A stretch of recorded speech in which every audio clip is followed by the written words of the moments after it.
बिस्मिल्लाहिर्रहमानिर्रहीम। जनाब, असी अज अलीपुर चिट्ठा तहसील प्रैस क्लब के मैंबरान इकट्ठे हुए हैं, जिहदे विच असी इजाज़ कमर साहब के बहुत शुक्रगुजार हाँ और इन्होंने मुबारक के मुस्तहिक भी ने कि साडे दोस्त भाई साडे एक हज के फरीज़ा अदा करके आए ने। दुआ करने कि अल्लाह पाक की ज़ात इन्हां दा हज कबूलो मंजूर फरमान और इन्हां दियां जिहड़ियां अगलियां जिहड़ियां इन्हां दियां काबशां ने अल्लाह ताला उन्हां नूं मंजूर फरमाए और नेक काबशां नूं मंजूर करे और अल्लाह ताला इन्हां नूं दिन दुगनी रात चुगनी तरक्की भी ता फरमाए।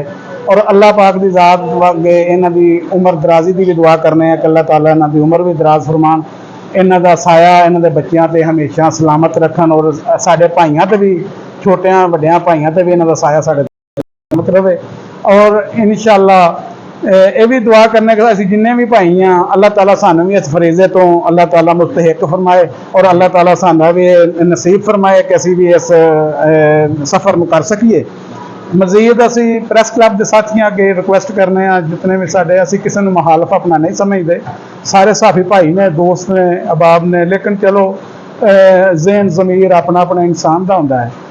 असी किसी के मुखालफ नहीं है, किसी के मुखालफ गल भी नहीं करना चाहते, हत्ता इन्नी सिर्फ करना चाहते हैं कि अल्लाह ताला सब नूं नेकी दी हदायत दे और नेक कम करन दी और दुखी इंसानां दी खिदमत करन दा मौका अल्लाह ताला इन्हां नूं नसीब फरमाए और अल्लाह ताला इन्हां दे कोलों अच्छे काम करवाने दी सादत हासिल करे। क्यों कि अलीपुर के अहले इलाका और पाकिस्तान दे विच जो सख्ती दे वक्त आए है अल्लाह ताला उहदे तो महफूज फरमान और साडे साफी भाई जिन्ने भी हैं अल्लाह ताला इन्हां नूं ऐसा ज़हन ता फरमाए कि जिहड़ा किसी की मुखालफत तो हट के एक नेकी का काम कर सकन।